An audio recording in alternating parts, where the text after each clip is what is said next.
What's cracking, everybody? New video. Um, I'm gonna tell a story. You know, for the longest time, people been asking me for prison stories, and I wouldn't do it. Um, and then lately, I've told a few things, but this is gonna be a story that I don't believe I'll ever tell a story like this again. Um,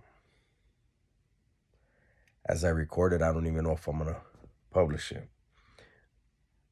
I'm gonna record it, watch it back, see how I feel, and go from there. So if you're seeing it, it made the cut. Okay.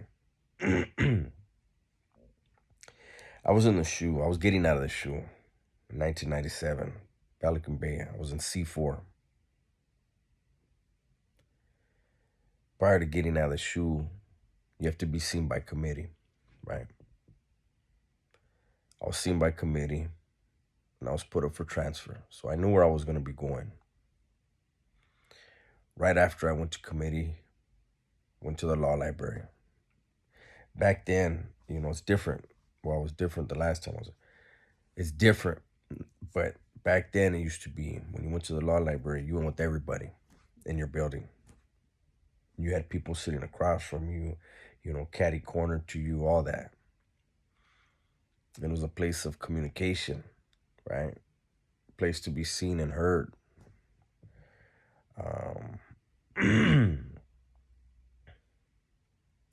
As everybody knows, that's the place that belonged to all the legends of all the factions, the big four, right?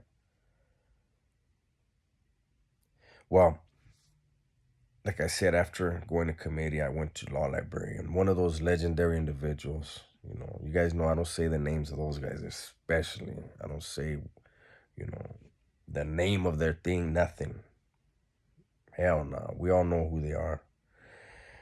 Well, he was across from me. He's like, "Hey, how you doing?" And I was like, "I'm good, they put me up for transfer. I'll be getting out of here soon." And he says, "Hey, well, where are you going?"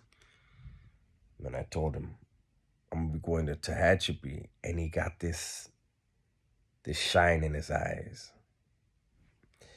Um, not only was he one of those, legends, but he's one of those that if I said his name, it would ring bells, you know.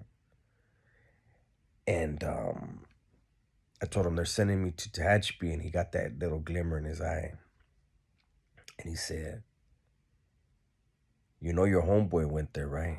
And I said, yeah. And and you know what happened, right? And I said, yeah. See, my older homeboy, one of my older homeboys, I got sent there. He was actually in that same building with us, and he was slammed down with everybody out, with all those guys. And um, after the riot in 1991 in New Folsom, he had got transferred there.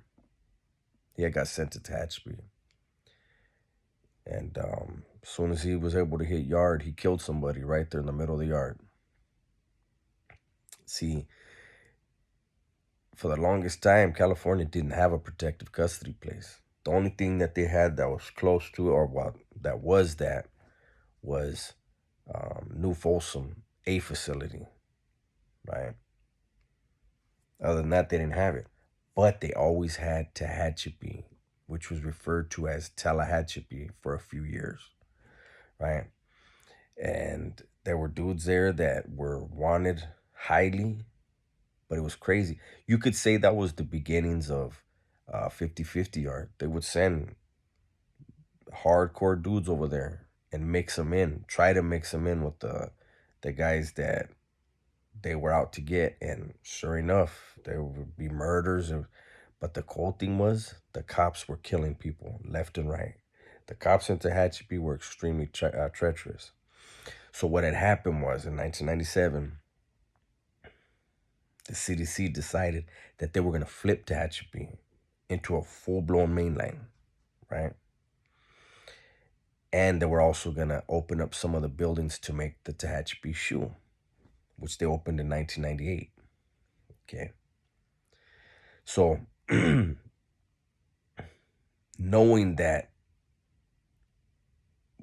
I'm going to be going into a potential war zone, I know I'm prepared mentally, as everyone is in there at all times, every day, every minute, you're prepared to die.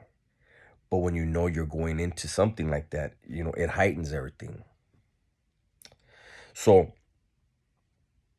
we get on the bus, and there was 9 of us, Vatos from down south. There was 9. And I remember looking around. Nobody knew. Nobody. Like, everybody in the bay and the shoe was like, no, we don't know what's going on. But we knew we were the very first bus that was going down there. So it was one of those, hey, keep your fucking ears and your eyes open and stay on your feet. Be ready, right? We didn't know, is it going to be an empty yard and we're going to fill up one? Because, that happens too when you open up a place, like when they opened High Desert and other places. You go and you fill up, they'll say, one building 1, right? And they'll fill that up. Once it's completely filled, then they'll open up building 2. So we don't know, is it going to be that? Or are they going to just drop us in like they were doing everybody else, and it's a fucking free-for-all till everybody's gone, one way or the other? We don't know. Nobody knows. But I remember getting on the bus. Like I said, there was 9 of us. And 8 of us were probably, let's see, 24 on down. 24, 25, 22, 21 years old. There's only one OG there. And this dude had very well established himself since the 70s in the system, right? Had been involved in, he had established himself very well, put it like that. And so as I'm looking around, I'm like, I don't know how serious these guys are. So I got at him and I was like, hey, when we get there, I'm trying to catch a body, eh? And he said, so am I. And I said, well, why don't we sell it? Because I don't know how serious these vatos are. And he was like, all right, cool. So boom, we get on the bus. We head from the bay to Tehachapi. When we finally get there, right, my Sally and I, we sell up together like we had agreed. And we also had agreed when we were in the cell that we were going to try to blend in as much as possible. See, Tehachapi had this reputation where they let those guys that were already there look at everybody's C-file, who was coming, certain dudes, hey, here's everybody's C-file, who are they? But we had still, my Sally and I decided, hey, let's try to just not stand out. So, guys get to a yard, they want to, hook up their pants and their shirts as best they can. You want to be professional. You want to always carry yourself with professionalism, right? Well, Sally and I, we weren't doing that. We made sure our pants looked fucked up and our shirt, and we headed to chow. Boom. Got to chow, and, the guys that are serving, they're checking everybody out. And, we're trying to like, hey, all right, trying to be like super humble, not make eye contact, not stand out. Some of the other guys with us were doing, all creased down and, mad dogging and had that cholo stroll. And my Sally and I were like, fuck, hey, these vatos are fucking up. But that's why I wanted to sell it with a G that knew, like, we got to play this different if we want to get out to the yard. So we're there a few days. Committee day comes along, right? And we're like, damn, they're actually going to let all 9 of us fucking make it through. So a couple vatos go, boom, they get, yeah, hey, Holmes, they put us in fucking this and that and this. And silk screening or some shit they had and some kind of vocation. I don't know what the fuck. They were like, hey, Holmes, they're going to fucking give us jobs and everything because, it was open. but it wasn't an empty place. I forgot to mention that part. Then they call my Sally, and boom, he goes in. About 3 minutes later, he comes out in handcuffs. Right next to the orientation building was Ad Sag. He fucking walked him. He looked at me like, took him in Ad Sag, and I was like, damn. Okay, fuck it. It is what it is. I just gotta go on one. I don't know. I'll talk to these vatos, whatever. Then they call me in the committee, and I'm in there, and they're like, yeah, we're going to put you up for silk screening. I think it was silk screening. And, we'll put you on the list for education. And then we'll put you, and then the sergeant's like, we'll put you. And then he goes, get against the wall. He starts yelling, right? And I'm like, the fuck? Like, threw me up on the wall and spread your legs. Spread my legs, motherfucker. Pat me down? What the fuck's wrong with you? Spread them wider. Spread it. Crazy ass who doesn't attach me. Well, there I went to Ad Sag too. And I remember being in the cage in Ad Sag, and I was still trying to play the role. And they had Judas in there. Fucking 2 Judas, and I'll say their names. Oso, one called himself, and Pelon, the other one called themselves. They really thought they were convicts. It was a trip, eh? And the one comes over to the the cage where I'm at, right? And he's like, hey, why'd they snatch you up? And I was like, man, I don't know. I was trying to play the role. Man, I don't know, man. I just got here, I don't know what they're tripping on. And he looks at me and goes, you got any pegadas on your jacket? And I was like, and I turned my head like, this fool ain't going for it. And he goes, hey, they call me Oso, by the way. And I was like, the fuck? And I saw his last name, and I was like, I'm going to call you by that. Anyways, they throw me in the cell, my Sally. Boom, they already had the cell fucking made out for us. It turned out that they had dropped kites on my Sally and I, that if we had went out there, that we were going to whack somebody, right? It is what it is. So, got there, and the other vatos all made it out to the yard, and it was like every yard, man, boom, they were whacking somebody. Somebody was getting blasted. Boom, boom, boom. But what was strange, it was the only I'd say I had ever been in where they wouldn't send weapon stock to Ad Sag, because we were getting off on dudes in Ad Sag. They were getting off out there on the yard. It was a fucking nut house, man. And I finally got my hands on a razor, right? I hooked it up, put a little handle on it, and I would keep it in my mouth every day. I go to committee. My Sally, they told my Sally he was never going to see a mainline again. They were going to slam him down, right? I go to committee, and I get into words with the warden. And he's like, you're not going to come over here doing this and that. And I was like, hey, I didn't even ask to be transferred down here. You know what I'm saying? Like, you guys did that. And I remember I told him, I was a kid. I said, matter of fact, if you have such a problem with me, why don't you just send me back to New Folsom? You know what I mean? And I remember clearly, the warden looked at me and he said, hey, you don't run your program. I run your program. You go where I say. And I looked at him and I said, is that right? You think so? And he goes, yeah. I said, okay. So when we had gone, the very first bus went to 4A to Hatchby. There's 4A and then there's 4B.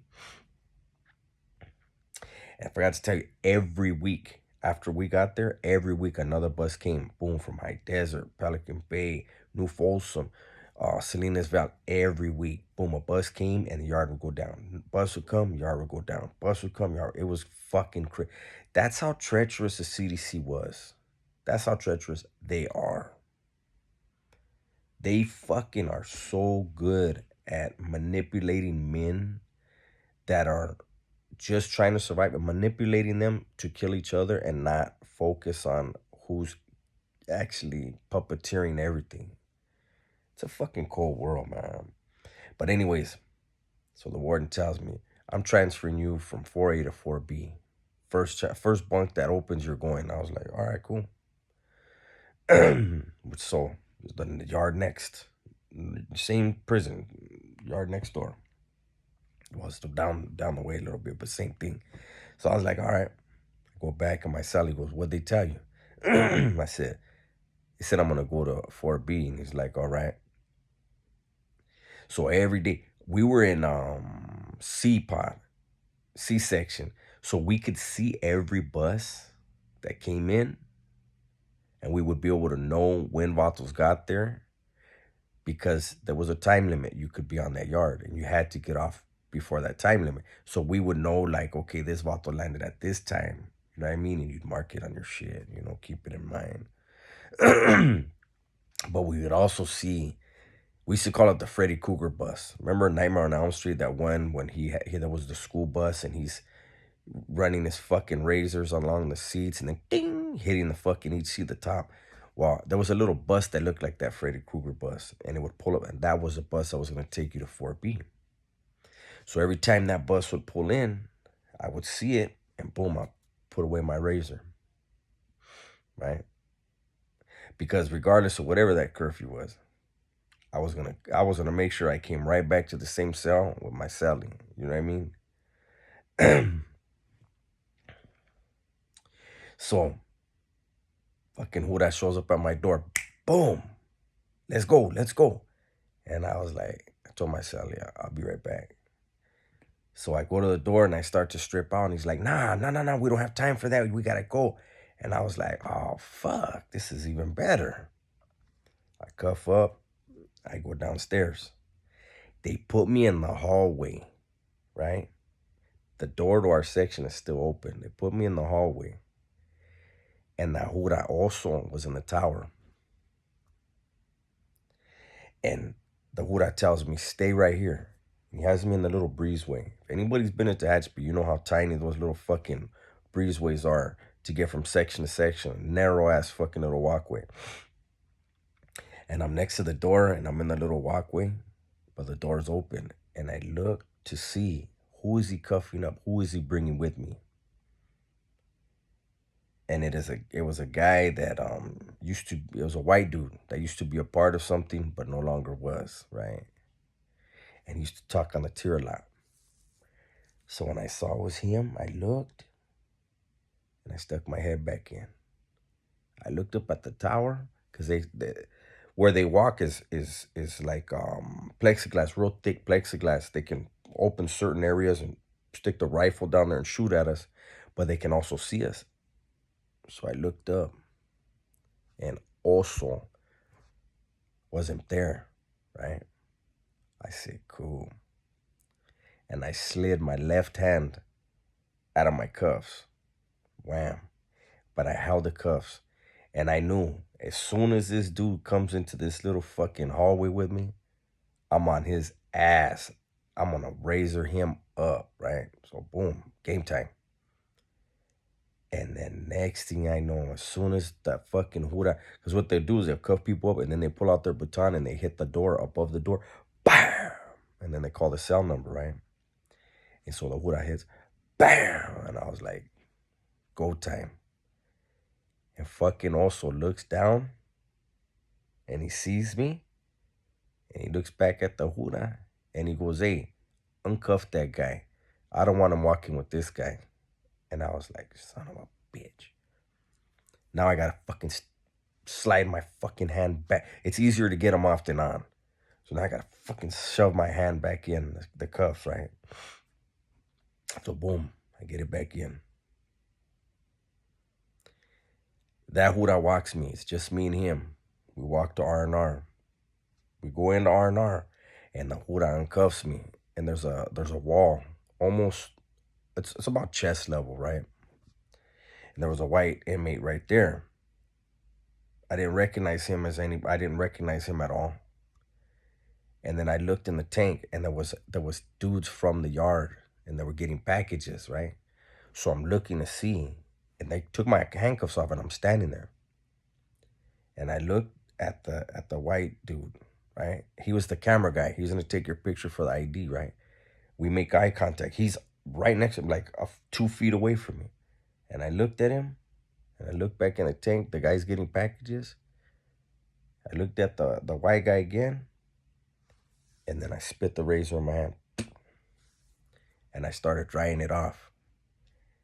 And the white guy's looking at me, and he goes, "Are you going to 4B?"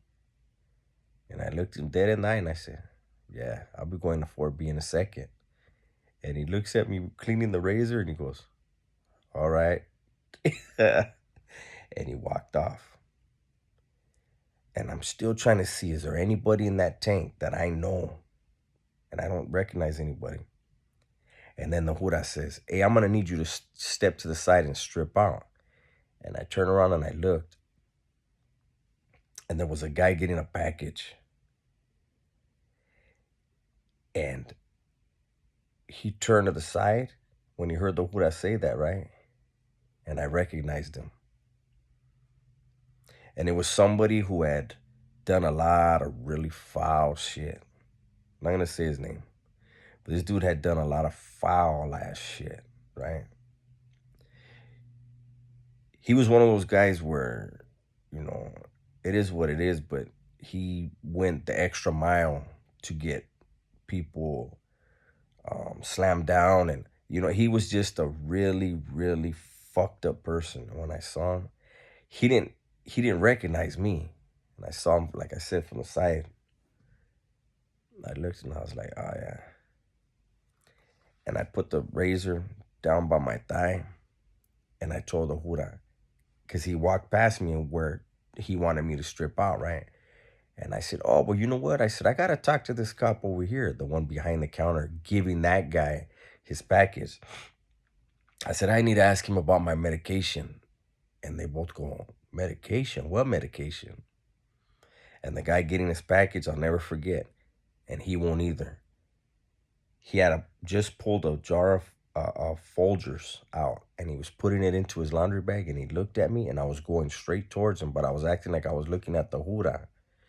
And he was putting his Folgers in his laundry bag, and he looked at me and he smiled.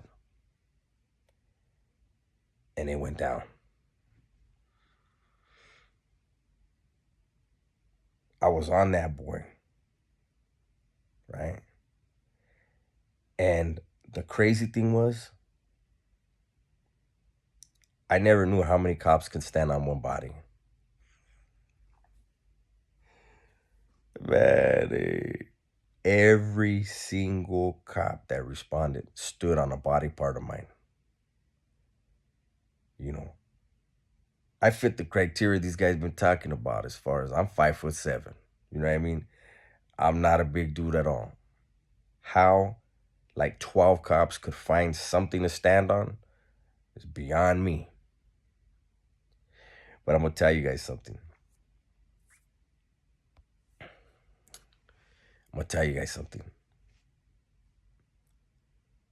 During the skirmish, when everything was going down, one of the Huras grabbed me from behind by my neck like this. And that's when the dude that I was on thought he saw an opportunity to rush me. And I planted my foot and then went forward and started getting on him some more. And what it did is the cop fucking had to let go, right? And so when everything was said and done and they took me back to Hatseg and put me in the cage, my neck right here was burning, all right here, so bad. And I was thinking, did this motherfucker whack me? But I did not want to do one of these, you know what I mean? Because it just don't look right. You know, you take it like a man. But I kept going like this with my shirt. And then looking, is there blood? But what it was the Hura. He had dug his nails into my head. Like, they did a number on me. They got me. They were not happy for what I did. But I'm going to tell you guys something. That was a kamikaze. 2 Huras got hurt because I kicked the dude when he thought he was gonna have an opportunity. I kicked him and he landed on the side of a Hura's knee. The other Hura that tried to grab me from the behind, when I pulled away from him, he ripped a muscle in his back. You know, a few Huras got injured during this fucking incident. And the DA threatened to pick up the case on me, right? was like, I got life. I said, whoever wants to pick this up, make sure they understand that we are going to trial. I don't want a deal. I won't ever ask for a deal. I'm gonna make sure you spend so much money on my case that you can't pick up another case for a while. And that fucking DA, the Hura was like, this motherfucker. And that's the only reason it was a kamikaze. Bunch of Huras right there.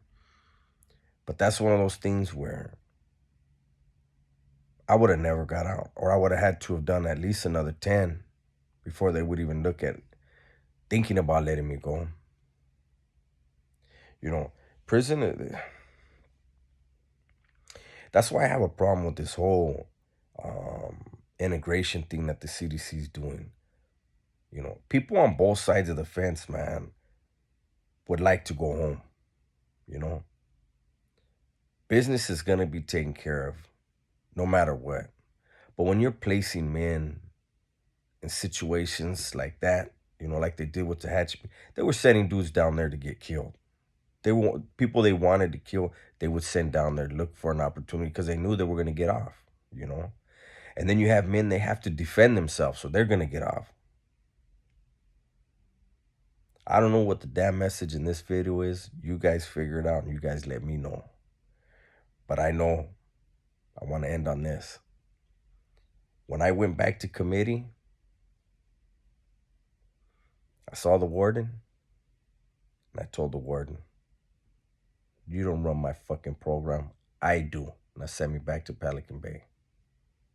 Fucked up mind state, but it was the truth. I had to let the Hura know. I had to let the warden know. Fuck you. You don't control me. But had it not been in R&R, had it been somewhere else, I'm sure them Huras would have tried to kill me that day.